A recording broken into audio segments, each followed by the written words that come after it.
है कि सोमवार की अगर प्रदोष पड़ती है, बहुत ध्यान से सुनना महाराज, सोमवार की प्रदोष पड़ती है तो शंकर भगवान कैलाश पर निवास करते हैं। मंगलवार की प्रदोष पड़ती है तो शिव काशी में निवास करते हैं।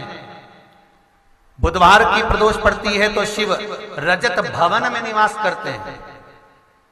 गुरुवार की प्रदोष पड़ती है तो शिव गंगा के स्थल पर निवास करते हैं। शुक्रवार की अगर प्रदोष पड़ती है तो शिव नीलकंठ पर विराजमान होते हैं।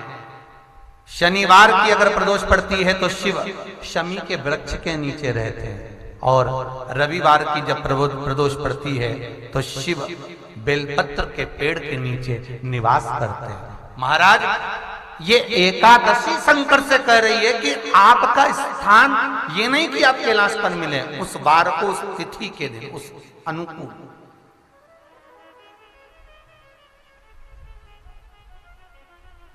हमारे यहां कहते हैं सोमवार की जो प्रदोष पड़ती है वो इच्छा पूर्ति करती है। मंगलवार की प्रदोष रोग से मुक्ति देती है।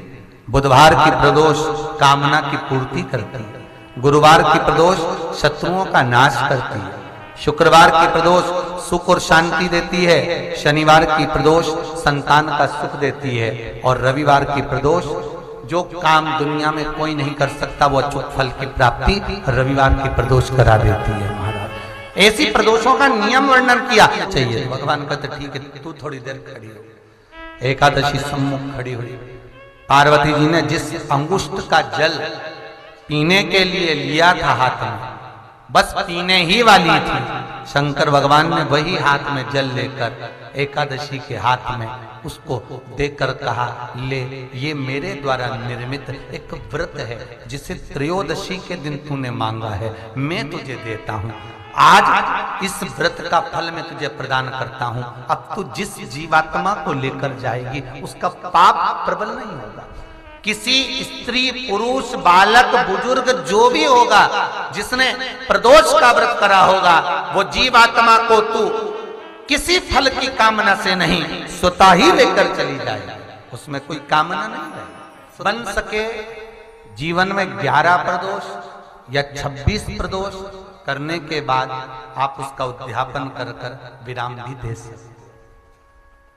पर जीवन में एक बार प्रदोष का व्रत मौका मिले, जिस कामना से जिस दिन का भाव आपके मन में आए कि मुझे रोग से मुक्ति पाना है तो ये प्रदोष मुझे करना है, मैं रोग मुक्ति के लिए, हम मंगल जो भी आपके मन में आ रहा है, संतान प्राप्ति के लिए शनिचरी प्रदोष, आप उसका स्मरण करें।